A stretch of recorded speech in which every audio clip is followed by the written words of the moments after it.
Praise the Lord. Hallelujah. Bago ka umupo, kamayan mo, 7 tao, sabihin mo, maligayang Pasko at masaganang bagong taon sa'yo. Masaganang bagong taon sa'yo. Masaganang bagong taon sa'yo. Masaganang bagong taon sa'yo. Masaganang bagong taon. Masaganang bagong taon. Masaganang bagong taon. Masaganang bagong taon. Masaganang bagong taon. Masaganang bagong taon. Masaganang bagong taon. Masaganang bagong taon. Masaganang bagong taon. Masaganang bagong taon. Masaganang bagong taon. Masaganang bagong taon. Masagana sa buhay mo at sa pamilya mo sa taong 2024. Amen? Amen. Palakpakan natin ng malakas ang Diyos. Salamat, Panginoon. Thank you, Lord. Wow. I'm so excited to share the Word of God that God has given to me. God opens my eyes to see the goodness of God and His abundance. Do you believe in God's abundance? Naniwala ba kayo sa masaganang buhay? Masagana. Kaya nga ang declaration ko, masaganang masagana. Masaganang masagana. Sa iyo, sa buhay mo, sa pamilya mo. At para maintindihan mo yung kasaganaan ng buhay, may dahilan yon. Bakit may mga tao talagang masagana ang buhay God's way, sa paraan ng Diyos, hindi sa paraan ng tao. Of course, may mga taong masaganang buhay, mayaman sila, pero ito'y man's way. We're looking forward to sa God's way, sa paraan ng Diyos. Masaganang buhay sa paraan ng Diyos. Purihin ang Panginoon. Kaya welcome po sa ating pong gawain. Welcome sa pagsamba sa Acts Community Ministries. Welcome. Pakisabi sa katabi mo, welcome sa iyo. Welcome. Welcome sa online service natin. Na yung iba napuyat, na kung saan nagpunta, ayan, hindi nakapunta ng church, but praise the Lord, nasa online service sila. Amen? Palakpakan natin ang mga nasa online service. Next Sunday, nandito sila because yung first Sunday ng year 2024, mga kapatid, ito'y napakahalagang araw sa atin. Ito ay tradition natin na talagang pagka huling Sunday, of course, huling Sunday ng taon, no, ito yung pagpapasalamat natin sa Panginoon. And then yung first Sunday, ito naman yung declaration natin. Ito yung ating pong pagbibigay ng luwalhati sa Diyos, pagbibigay ng ating first fruit sa Panginoon, pagbibigay natin ng pagpapala, pagrespeto, reverence to God, para ang Diyos ingatan kanya sa buong taon. Amen? Maranasan mo ang masaganang buhay. So today, magkakaroon tayo ng konting reflection. No? May mga reflection tayo sa taong ito ng 2023. At ang iba sa atin, meron tayong mga testimony ng victory. Amen. No? Ng pasasalamat sa Panginoon. Of course, yung iba ay meron mga challenges nitong taon na ito. No? Yung iba ay nakaranas din ng mga tinatawag na health issues na kanilang kinakaharapan. But I believe the Lord is with us and the Lord will lift you up because God is good. Amen? Mabuti ang Diyos. Of course, may iba magsasabi na ito yung aking the best year, 2023. Yung iba naman, it could have been better. No, meron pa. Yung iba naman ay parang hindi maganda sa kanila. But, you know, pwede nating makwento lahat yung mga pangyayaring gano'n, no? But of course, may mga talagang challenges sa buhay natin. But praise the Lord, we have God. And God is in control. He's still on His throne. Looking at you. Guiding you, giving you the direction. And it is also because of His everlasting covenant sa atin. Mga kapatid, napakatindi, napakahalaga ng covenant ng Diyos sa atin. At yung covenant ng Diyos na yan, nasa iyo, ikaw din ay manatili ka sa covenant ng Diyos. And of course, yung covenant ng Diyos, mga kapatid, meron po itong mga tinatawag na mga conditions. Ha? As long as you stay in the covenant of God, as long as you stay pure and clean before Him, no, makikita mo talaga yung pagdaloy ng pagpapala. Makikita natin yan. So, We are here to give thanks to God. Magpapasalamat tayo sa Panginoon sa lahat ng Kanyang ginawa sa atin sa taong 2023. No? But first of all, tingnan natin yung word ng Panginoon sa atin for this last Sunday of the year, that I pray that the Lord will open your eyes, the Lord will enlighten you for His word. And it says in the book of Psalms, tingnan natin, mga awit, kabanatang 65, talatang 11. Isang verse lang yan, bibigyan natin yan ng exposition. Tingnan natin kung ano sinasabi ng Panginoon. Kasi nung aking nabasa yan, God opened my eyes. He enlightened my understanding for me to know the biblical meaning of abundance. God's way of abundance, not man's way. Kasi yung man's way nag-fail, yung man's way nawawala, yung man's way, yung paraan ng tao na bibigo. Pero yung paraan ng Diyos, yung paraan na binibigay ng Panginoon sa atin, ito'y mananatili. It is for everlasting. Amen? And God wants you to live in happiness, of course. Pagpalain ka ng Panginoon, gumanda ang buhay mo. Yun naman yun eh. No, hindi yung pagdating ng Pasko, sabihin mo sa iba, namamasko po. Alam niyo po, ito ang problema ng mga Pilipino, palagi yung thinking ng para bang nandun ka sa mababang kalagayan na I'm not against namamasko, no? Don't get me wrong ha, mga kapatid. Gusto ko lang iklaro ito. Kasi ang totoong diwa ng Pasko, no, ay makita mo si Jesus talaga sa buhay mo. Na si Jesus binibless ka niya. Na kapag sumusunod ka kay Jesus, pagpapalain ka niya. Iaangat niya ang buhay mo. Hindi kayo nasa kalagayan na para kang mukhang miserable, na ikaw ay laging parang nangihingi. Hindi ganun ang nais ng Diyos sa atin eh. Ikaw yung nasa kalagayan na ikaw yung pinagpala, ikaw yung nag-release ng blessing, ikaw yung ulo, hindi ka buntot, ikaw yung pinagpala, ikaw yung inangat ng Panginoon at ikaw yung daluyan ng pagpapala ng Diyos. Amen? Kaya nga yung unang Pasko, no, yung bumisita sa Panginoong Hesus, sila yung nagbigay ng regalo sa Panginoon. Eh ngayon, pag kami bumisita sa iyo ano sa akin dyan? No? Kaya hindi ako after sa regalo Mga kapatid, hindi ako after sa regalo. After ako sa Panginoon. Kasi sa Panginoon, napakatindi, napaka galing, napakayaman, napakatindi na makukuha mong regalo sa Kanya. Okay? So, ito ang titingnan natin. Sabi dyan, tingnan natin yan. Iyong dinudulutan ang taon ng iyong kabutihan. Dinudulutan ng Panginoon ang taon ng kanyang kabutihan. So, sa ibang salin ito, pinuputungan niya, binibigyan niya ng kabutihan ang bawat taon. So, lahat ng taon, nandiyan dyan ang kabutihan ng Panginoon, mga kapatid. At sabi diyan, ang iyong mga landas, ang iyong mga daan ay pumapatak ng katabaan. Pumapatak yung katabaan. Ibig sabihin, pumapatak yung kasaganaan sa landas ng Panginoon. And I pray that the Lord will open your eyes, your spiritual eyes for you, na makita mo na yung landas ng Panginoon, yung dinadaanan ng Panginoon, pumapatak doon. Dumadaloy doon yung kasaganaan ng buhay. Na kaya nga kapag isang tao talagang sumusunod sa Panginoon, makikita mo yung reflection ng Panginoon sa kanyang buhay. Yung pagpapala ng Diyos sa kanyang buhay.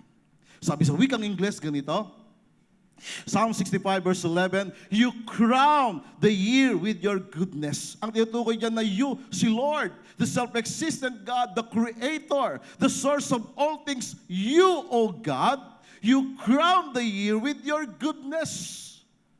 God crowns the year with His goodness. Talagang ipinagkakaloob ng Diyos sa taon, sa bawat taon, 2023, and of course sa susunod na taon, yung kanyang kabutihan. And it says, your paths, in other words, your ways drip with abundance. Yung daan ng Panginoon, yung landas ng Panginoon, makikita doon yung kasaganaan. This is God's way, mga kapatid. What a powerful verse for us to thank God for the end of the year and the new year. Makita natin ito. Isang verse lang ito na kapag ito hawak mo to, naintindihan mo to, maliwanag sa iyo, na alam mo ang Diyos, siya ang source ng kabutihan. He is the God who is so good and His ways drips with abundance. panalo ka na. Amen? Blessed ka na. Amen? Victorious ka na. Amen? Successful ka na. Amen? Maganda na ang buhay mo. Amen? Amen lang ba? Thank you, Lord. Para sa atin to. Amen? Can we give Him the praise? Do you believe in the Word of God? Do you believe? Naniniwala po ba kayo sa salita ng Panginoon? Sa pangako ng Diyos? This is His covenant word. This is His promise. At lahat ng pangako ng Diyos kanyang tinutupad. Lahat ng sinabi ng Panginoon nangyayari. Wala ni isa man sa mga salita ng Diyos na hindi nangyari. Ang kailangan lamang natin paniwalaan mo at sumunod ka lang sa landas ng Diyos. Sa daan ng Diyos. Hindi sa daan ng kapitbahay mo.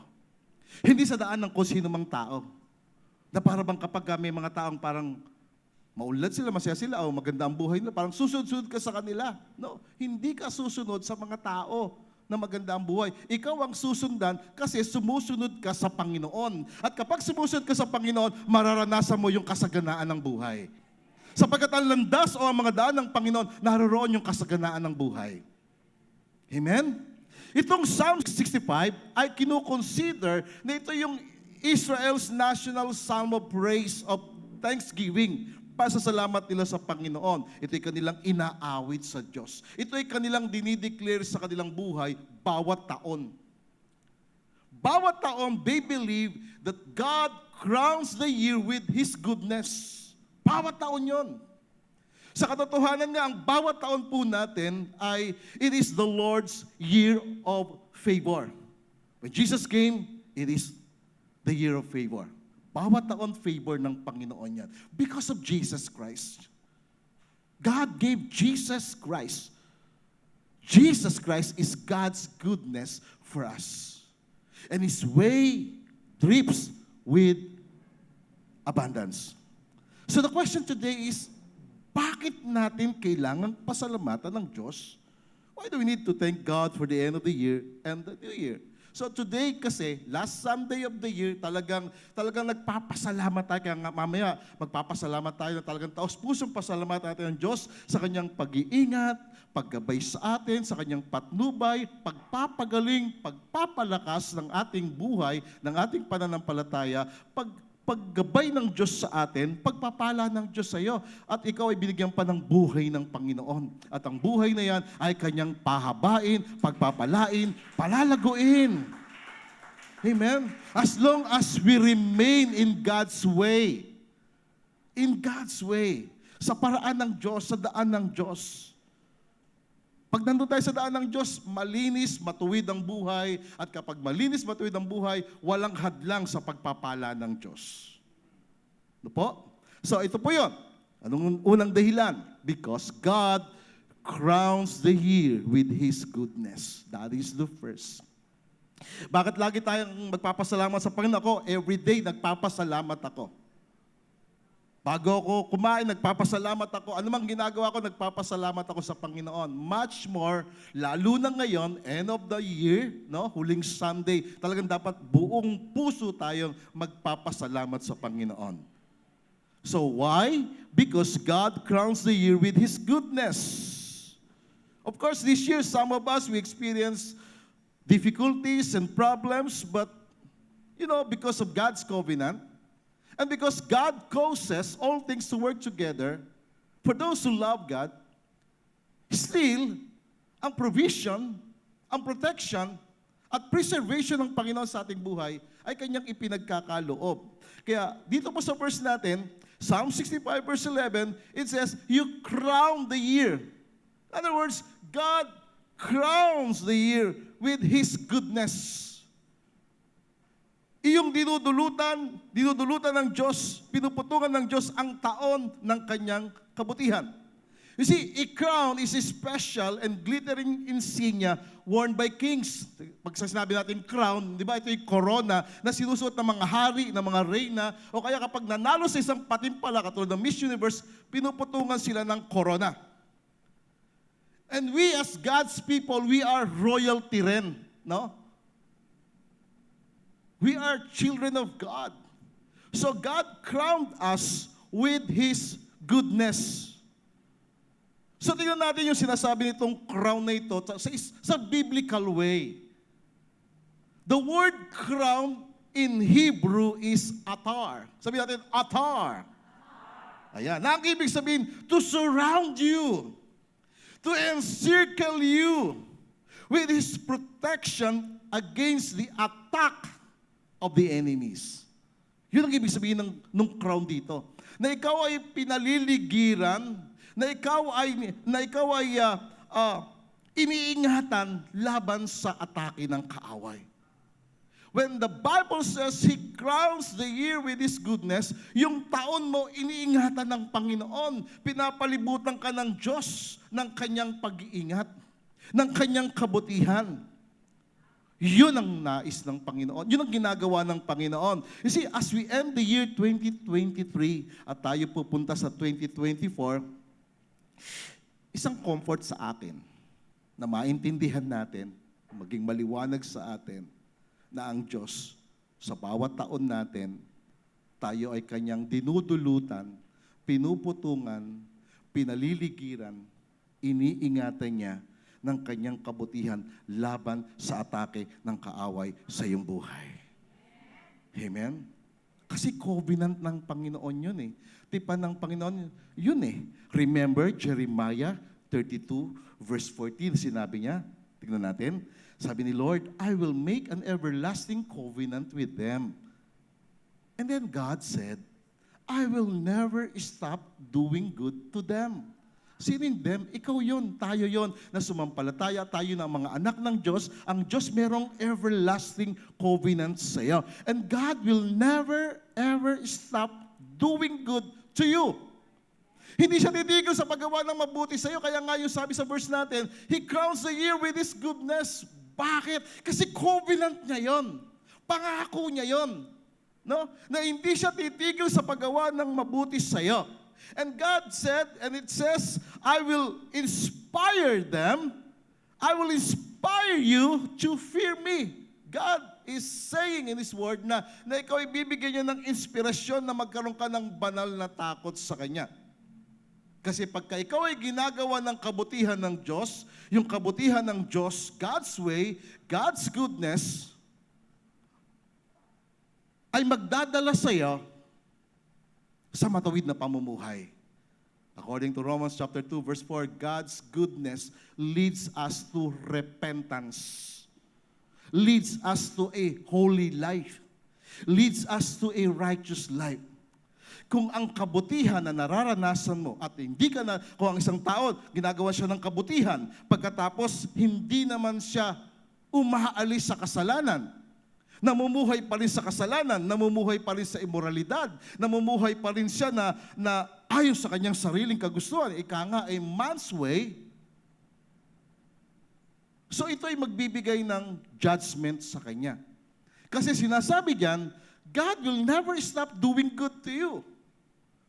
God is still in the business of doing good and in the business of inspiring you, inspiring us to fear Him, to have reverence on Him. Bakit? Kasi siya ay Diyos eh. Kung siya ang Diyos na mabuti na gumagawa sa atin ng kabutihan, no, tinuturuan niya tayo na magkaroon tayo ng banal na takot sa Kanya. His goodness leads us to repentance and for us to live right for God. Amen? Klaro yun. Hindi po pwedeng lahat ng kabutihan nararanasan ng tao, pero still namumuhay pa rin siya sa kasalanan. Hindi po tama yon. That is man's way. Kaya we are sharing to you, or I am sharing to you, God's way. Yung paraan ng Diyos. Pag ang paraan ng Diyos ay nangyayari sa iyo, yung kabutihan ng Diyos nangyayari sa iyo, dadaling ka ng Diyos sa matuwid na pamumuhay. I-inspire ka niya na magkaroon ka ng banal na takot sa iyo. So ano itong kabutihan na ginagawa ng Diyos sa atin? Makikita natin yan doon sa verse 1 ng Psalm 65. Una, ano itong kabutihan niya? He answers our prayers. Pakisabi sa katabi mo, kapatid, sinasagot ng Panginoon ang panalangin mo. Kung minsan nadidelay, sinasabi niya, wait lang. No? It says, Psalm 65 verse 1 and 2 in the New Living Translation, what a mighty praise, O God, belongs to you in Zion. We are the spiritual Zion. We praise God. And because of that, we will fulfill our vows to you. Kapag naranasan mo yung kabutihan ng Diyos yung buhay, meron ka ring pangako sa Kanya. Di ba? Ano yung vow mo? Ano yung pledge mo sa Kanya? Ano yung promise mo sa Kanya? Mamumuhay ka para sa Kanya. Why? Because verse 3 says, you answer our prayers, and all of us must come to you. Because you answer our prayers, therefore, we will come to you. In other words, we will follow you. We will obey you. This is our vow. This is our pledge. This is our promise. Because God answers our prayers. Kapag sinagot ka ng Panginoon, lalo kang ma-inlove kay Lord. Lalo kang susunod sa Kanya. Yun yung Kanyang kabutihan. Sinasagot niya ang panalangin. Kaya kung ano man yung nangyayari sa iyo, ano man yung kaguluhan sa iyo, o meron ka mang sakit, pangawakan mo pangako ng Panginoon. Sapagkat ang Diyos nagpapagaling, ang Diyos nagpapalakas, ang Diyos nagpapala. Amen? Pangalawang kabutihan ng Diyos, He forgives our sin. Verse 3, sabi diyan, though we are overwhelmed by our sins, bagamat kami ay nalulubog sa aming kasalanan, pinatatawad mo kami. Pinatawad mong lahat ang aming mga kasalanan. Yun ang Diyos. Kaya nga yung kabutihan ng Diyos magdadala sa iyo sa repentance. Ang kabutihan ng Diyos magdadala sa iyo sa Kanyang pagpapatawad at matuwid na pamumuhay. Ngayon, kung pinatawad ang isang tao ng Panginoon at patuloy pa rin sa paggawa ng kasalanan, kapatid, mag-ingat. Kasi merong Diyos talaga na merong pwedeng gawin ayon sa Kanyang sovereign will. Wala tayong magagawa doon. Kaya, pag pinatawad ng Panginoon, mamuhay para sa Panginoon. Huwag tayong makipaglaro sa kasalanan. Huwag tayong makipaglaro sa mundo. Sapagkat sa mundo naroroon ang distraction, naroroon ang kapahamakan. Tandaan natin, mabuti ang Diyos. Pakisabi sa katabi mo, mabuti ang Diyos. Siya'y sumasagot sa panalangin, nagpapatawad ng lahat ng kasalanan. Pangatlo, He satisfied us with the goodness of His house. Binibigyan tayo ng satisfaction. Psalm 65 verse 4, blessed is the man you choose and cause to approach you, that he may dwell in your courts. We shall be satisfied. Malulugod tayo. Masyasyahan tayo sa lahat ng kabutihan ng Kanyang tahanan. Amen? So ito yung kabutihan ng Panginoon, binibigyan Kanya ng satisfaction. Binibigyan Kanya ng kasiyahan sa kalooban mo, na masyahan ka sa Diyos, masyahan ka sa iyong pamilya, masyahan ka sa pagmamahal ng iyong pamilya, na hindi ka na magkakaroon ng iba pang pamilya. Kung magkakaroon ka ng ibang pamilya, spiritual family mo lang yun. Amen? Praise the Lord. This is the goodness of God. Kabutihan ito ng Panginoon sa atin. He crowns the year with His goodness. He crowns you with His goodness. He answers your prayers. He forgives all your sins. He satisfied us with the goodness of His house. And verse 5, pang-apat, He is our hope. Siya ang pag-asa natin. Tandaan niyo mga kapatid, kapag ang isang tao nawalan na ng pag-asa, pumapasok ang depression, matinding kalungkutan. Ang pag-asa, ito yung liwanag sa ating puso na inilalagay ng kabutihan ng Diyos. Psalm 65 verse 5 in the New Living Translation, you answer us with awesome and righteous deeds, God our Savior, the hope of all the ends of the earth. Ikaw yung pag-asa ng lahat ng mga tao and of the farthest seas. Lahat ng mga tao nasa malayo, pag-asa natin siya. Because of His goodness, He is our hope. And in verse 6 to 7, He is our protection. Sabi dito, you formed the mountains by your power and armed yourself with mighty strength. You quieted the raging oceans with their pounding waves and silenced the shouting of the nations. He is our protection. Siya yung mataas na muog natin. Sa pamagitan ng kanyang kapangyarihan, ikaw ay protected. Ikaw ay kanyang iingatan. Ingatan ng buhay mo, iingatan ng pamilya mo, iingatan yung kabuhayan mo. Amen? Iingatan ng negosyo mo. Iingatan ng lahat ng meron ka. Iingatan ng savings mo. Because He is our protector. And He is doing that because of His covenant. Whatever God does is based on His covenant. Covenant ni Lord yan eh. God will never stop doing good. Ito po ang kanyang kabutihan sa atin, yung kanyang protection. Verse 8 ng Psalm 65, panganim, He is our joy. Siya yung ating kagalakan. In His presence, there is fullness of joy. God is our joy. Siya ang kagalakan natin. Kahit na isang tao magpunta sa kung saang lugar, kapag hindi niya kasama ang Diyos, hindi siya masaya. Pwede ka masaya, konti lang. Hindi yung talagang kagalakan, yung fullness. Kaya sabi rito, those who live at the ends of the earth stand in awe of your wonders. From where the sun rises to where it sets, you inspire shouts of joy. Nag-i-inspire siya ng matinding kagalakan. Sigaw ng kagalakan. Amen? This is the goodness of God. God shown us His goodness based on Psalm 65. And in verse 9, it says, He is our provider. Siya yung tagapagtaguyod natin. Siya ang nagpo-provide ng ating pangangailangan. It says in verse 9, You take care of the earth. Siya yung nagmamalasakit, siya yung nag-iingat ng mundo and water it, making it rich and fertile.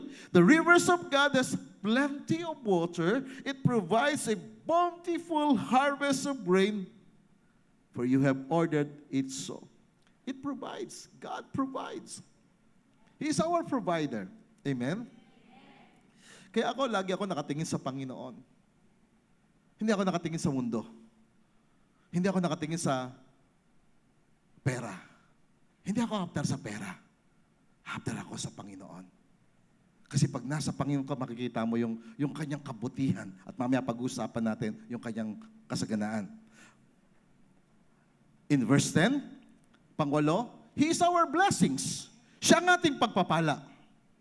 Wala nang iba. It says in verse 10, You drench the plowed ground with rain, melting the clouds and leveling the ridges. You soften the earth with showers and bless its abundant crops. Yung tubig ng Panginoon, yung pagpapala ng Diyos, ito yung dumadaloy. Nagpapasopen o nagpapalambot ng mundo and bless its abundant crops. So ang Panginoon ang nagpapala. Siya ang ating provider. Siya yung nagbe-bless sa ating buhay. Kaya nga, yung declaration ng psalmist sa Psalm 103, verse 1 to 5, ganito, sabi niya, Praise the Lord, my soul. Praise His holy name, all that is within me. Purihin ang Panginoon. Purihin mo ang Panginoon, o kaluluwa ko. Ikaw na lahat na nasa akin, purihin ang Panginoon. Verse 2, sabi niya, Praise the Lord, my soul, and all that is within me, and never forget all the good He has done. Amen? Huwag mong kalilimutan lahat ng kabutihan niya because God never stopped doing good for you. That is His covenant. Hindi siya tumitigil ng paggawa ng mabuti sa iyo. Kaya lang tayo minsan nakatingin tayo sa malaking problema natin. At nakakaligtaan natin minsan na napakalaki ng Diyos. Kaya nga sa isang puting coupon band, tuldukan mo lang yan, pakita mo sa bata o kanino man, ano nakikita mo? Nakikita nila tuldok. Nakikita mo yung tuldok, hindi mo nakikita yung kaputian ng coupon band. Most of us, nakatingin tayo sa negative side of life. Kaya ako yung mga kasama ko, sinasabihan ko, huwag kayo masyadong negative. Kasi, nandyan na yan eh.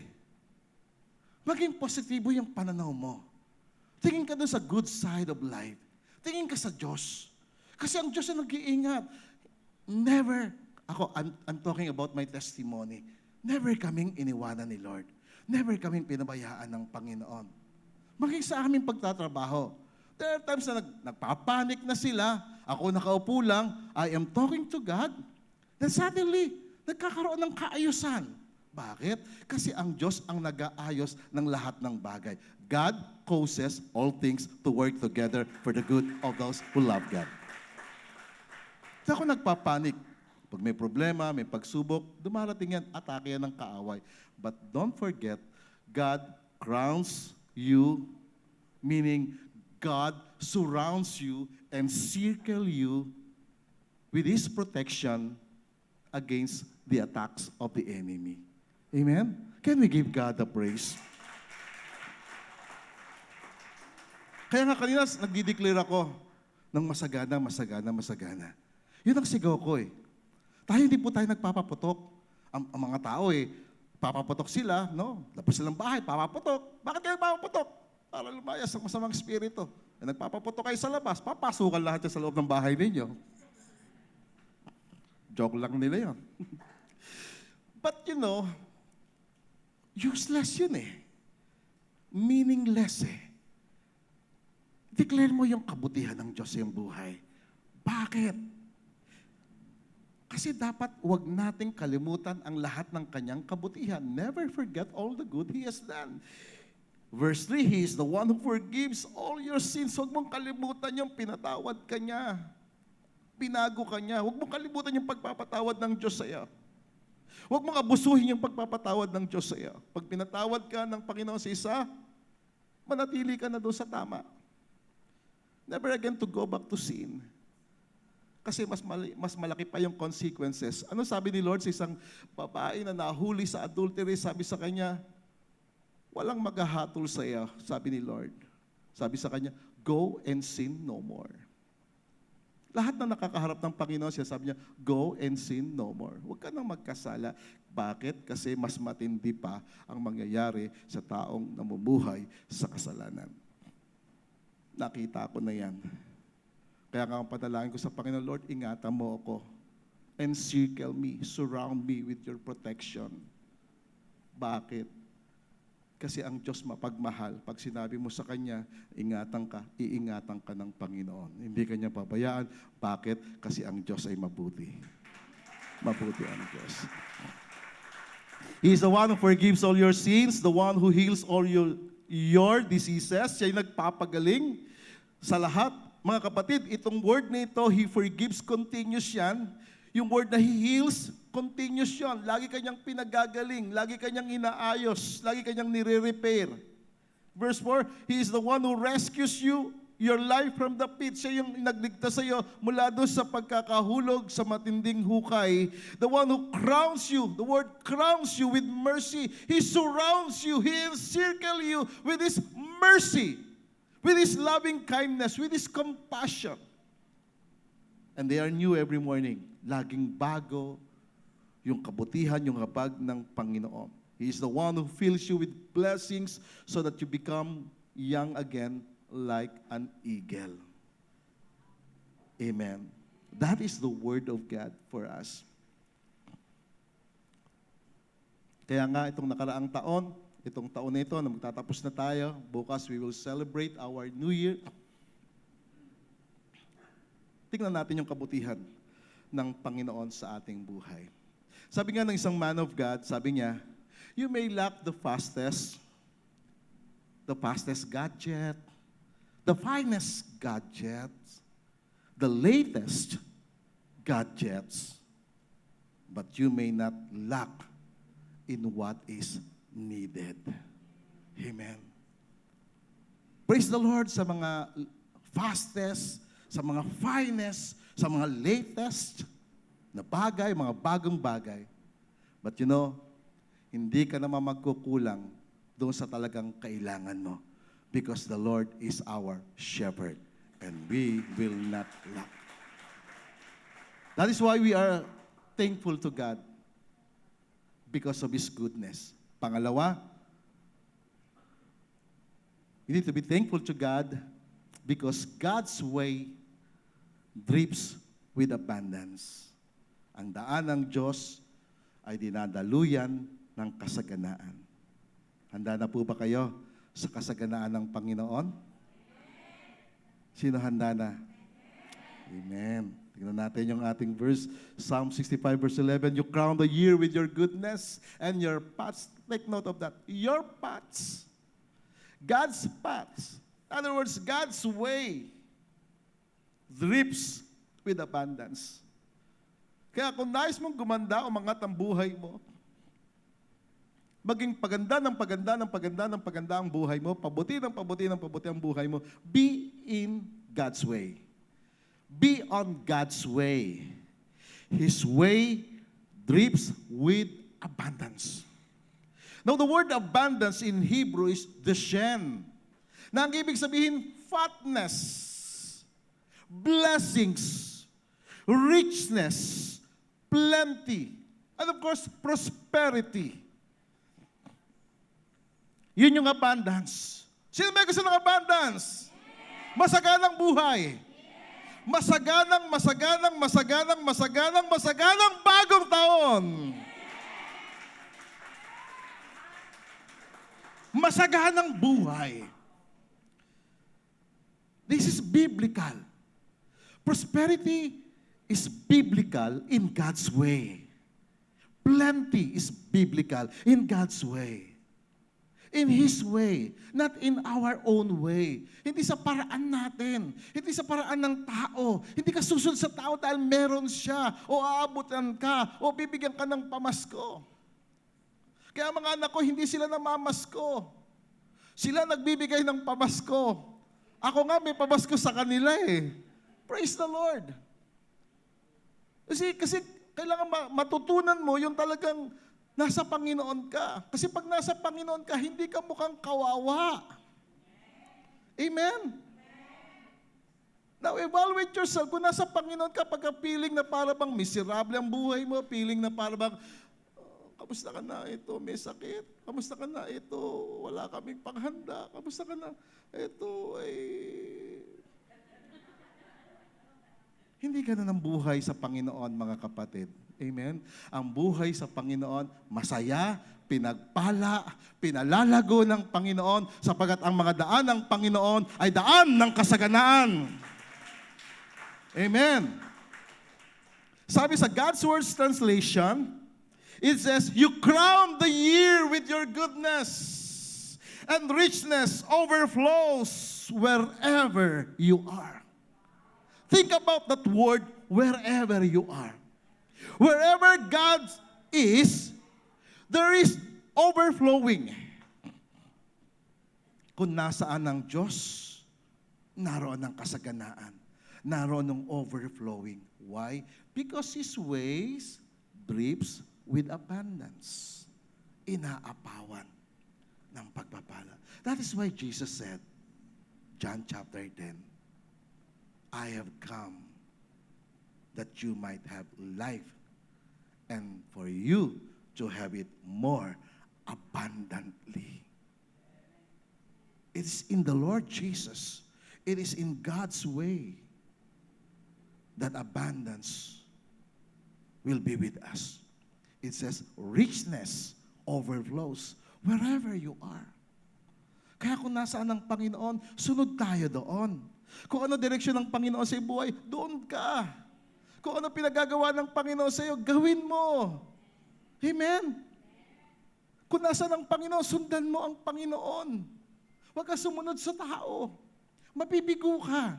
Sumunod ka sa Panginoon, ikaw ay magtatagumpay. Kasi pagpapalain, pagagandahin, pasasaganain ng Panginoon ang iyong buhay. Sabi sa Good News Translation, what a rich harvest your goodness provides. Wherever you go, there is plenty. Wow! Kahit saan pumunta si Lord, mayroong kasaganaan. Kaya nga kayo, pinopoint ko kayo kay Lord. Hindi sa akin. Kay Lord. Si Pastor, i-guide ka. Kaya nga ang tawag sa akin dito ay lead pastor. Hindi ako senior pastor. Lead pastor, i-guide ko kayo kay Lord.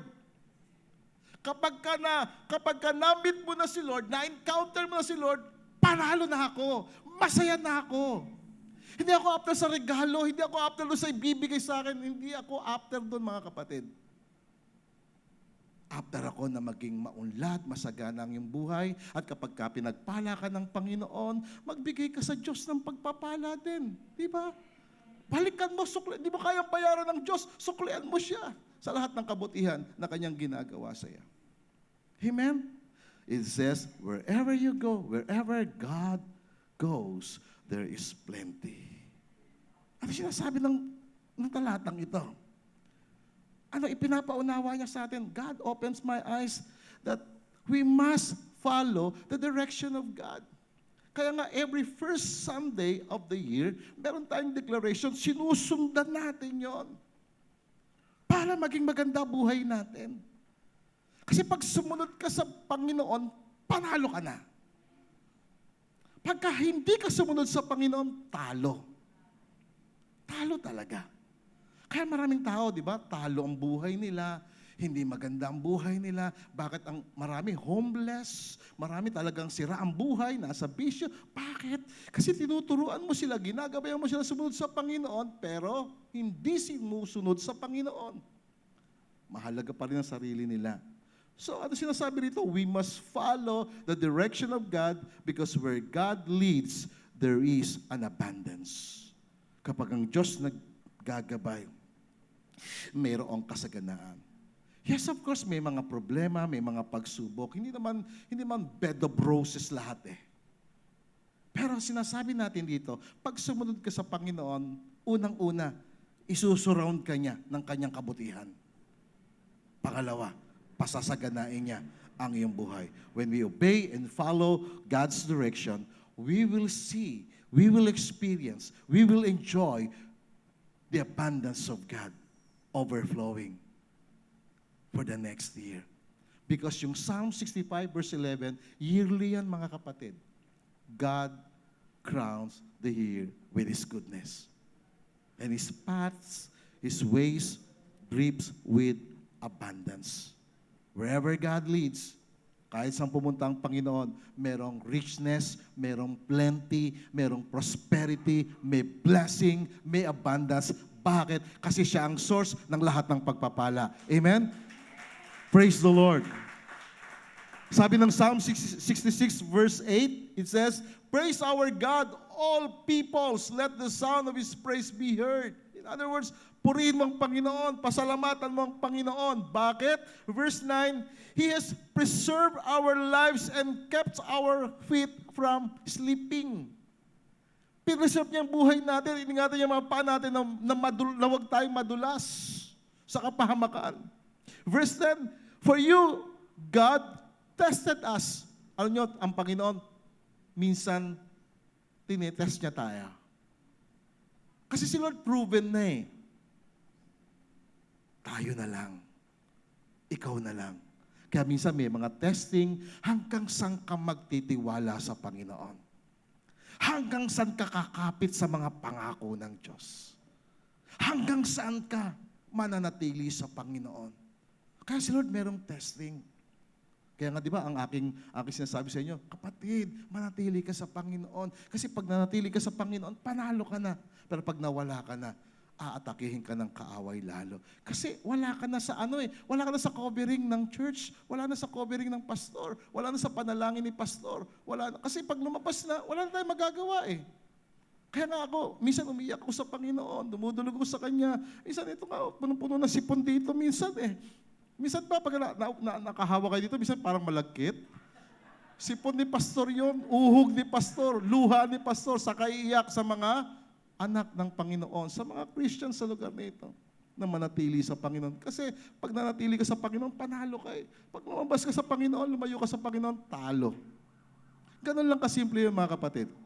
At sabi diyan, for you God tested us, refined us like silver. Nire-refine niya tayo. Inaayos tayo ng Panginoon. Verse 11, minsan dinadala niya tayo sa kulungan. Kinukulong tayo ng Panginoon. Minsan binibigyan kanya ng burden. Kaya minsan nakaranas tayo ng parang nakakulong ka. Ako, kinulong ako ng Panginoon eh. Imagine, 21 days ako sa ospital, nakakulong ako. Hostage ako doon. Yun yung refining moment ko.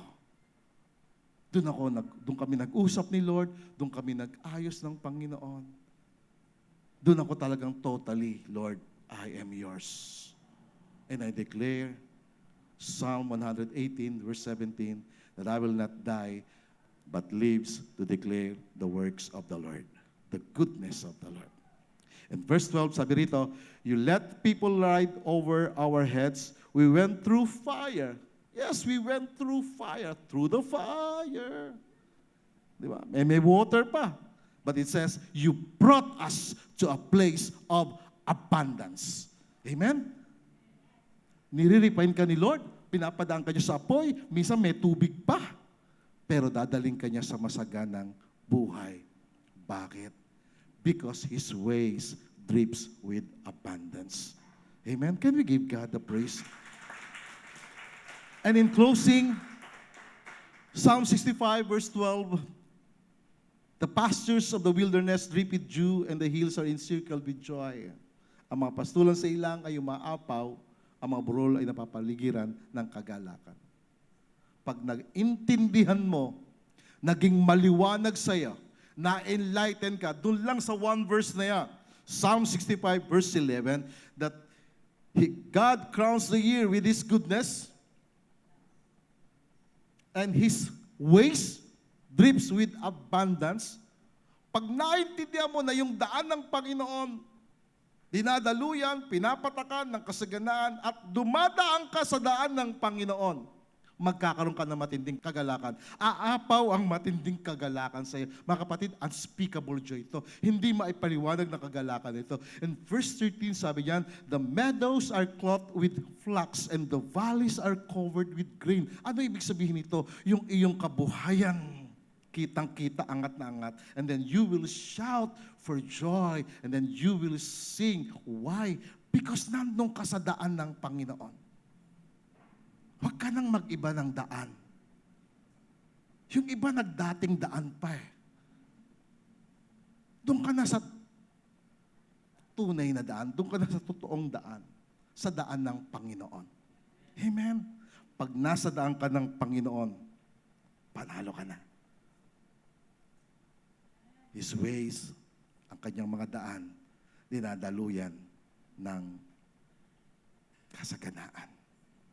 Masaganang, masaganang, masaganang, masaganang, masaganang, masaganang, masaganang buhay sa mga dumadaan sa daan ng Panginoon, sa mga sumusunod sa direksyon ng Panginoon. Let's pray. Lord, thank you so much for your word today. Thank you, Lord, because we have this covenant word that you have given in Psalm 65, verse 11. You crown the year with your goodness, Lord,